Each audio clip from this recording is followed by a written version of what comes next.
pétition est déposée. Il n'y a pas de réponse orale aux pétitions ni d'intervention portant sur une violation de droit ou de privilège. Nous en sommes maintenant rendus à la période de questions et de réponses orales. Et pour ce faire, je cède la parole à Madame la députée de Mont-Royal-Outremont. Merci, Madame la Présidente. Sommes-nous en train de revivre le fiasco SACLIC? Radio-Canada nous apprenait ce matin, sous la plume de Thomas Gerbet, que l'audit commandé par le ministère du Numérique, que nous avions demandé de rendre public sur le projet SIFA, est sans équivoque. Le ministère de la Santé a contrevenu à ses obligations et a abandonné ses responsabilités. Les résultats de cette mauvaise gestion, on a fait exploser les coûts, multiplier les risques contractuels, les retards et finalement une suspension du projet. Et jusqu'à maintenant, un ministre de la Santé qui, dans ses déclarations, refuse de reconnaître sa responsabilité. Après SACLIC, après la commission Galland, on retrouve exactement les mêmes ingrédients, Madame la Présidente. Opacité, une série d'erreurs, laxisme, absence de gouvernance, perte de contrôle. Madame la Présidente, comment le gouvernement peut-il affirmer qu'il apprend de ces erreurs, de ces nombreuses erreurs numériques? A-t-il tiré des leçons quand il y répète ces erreurs mot à mot? La réponse du ministre de la Santé. Alors, Madame la Présidente, je suis très contente d'avoir cette question-là pour clarifier certaines choses, Madame la Présidente, parce qu'il y a beaucoup d'informations dans cet article-là, encore une fois, qui sont inexactes, puis je vais les préciser, Madame la Présidente.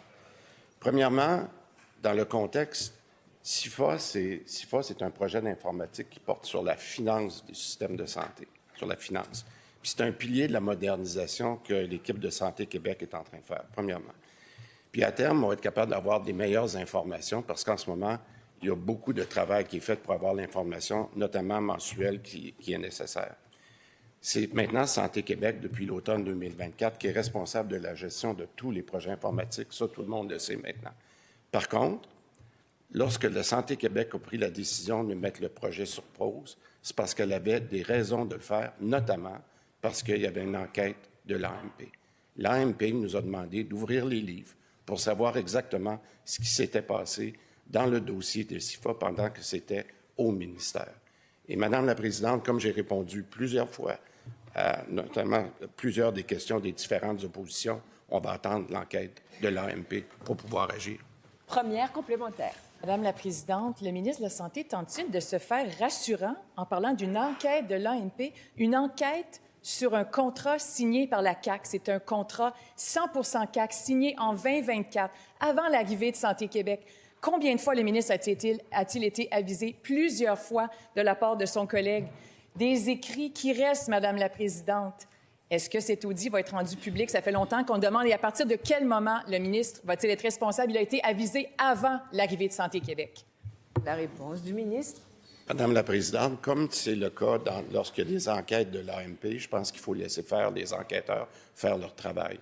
Je l'ai expliqué plusieurs fois et je vais le répéter encore. Nous sommes très heureux en ce moment que l'AMP soit là pour préciser certaines choses. Vous comprendrez, Madame la Présidente, que je ne peux pas faire plus de commentaires en attendant d'avoir les résultats de l'enquête de l'AMP. On nous a dit que ce serait pour bientôt. J'ai très hâte, moi aussi, d'être capable de clarifier les choses qui se sont passées avant le transfert à Santé Québec. La seule chose que je veux rassurer les Québécois, on a la bonne équipe à Santé Québec pour faire le travail, puis on va continuer de suivre cela. Merci. Deuxième complémentaire. Santé Québec a hérité d'un projet bâclé, d'un contrat mal ficelé avec une responsabilité potentielle du gouvernement à hauteur d'au moins 150 millions. Nous, on a demandé une commission parlementaire, on a demandé d'entendre Santé Québec, on a demandé d'entendre le dirigeant principal de l'information. Les Québécois en ont assez de cette opacité, de cette transparence, de ce gaspillage. À quel moment le gouvernement va-t-il admettre sa responsabilité ministérielle dans ce dossier? Les Québécois en ont assez du gaspillage, Madame la Présidente, ça suffit.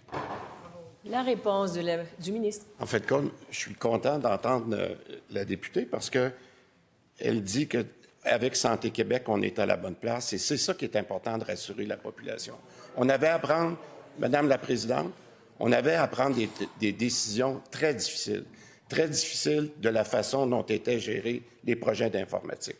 On a maintenant l'équipe en place. On l'a vu, ils sont capables d'avancer dans des gros projets de transformation avec l'équipe qui a été mise en place. Madame la Présidente, s'il vous plaît, faisons les choses dans l'ordre, attendons les recommandations de l'AMP qui va finir son enquête, puis après ça, on pourra donner les explications nécessaires. Je vais en être le premier bénéficiaire, Madame la Présidente.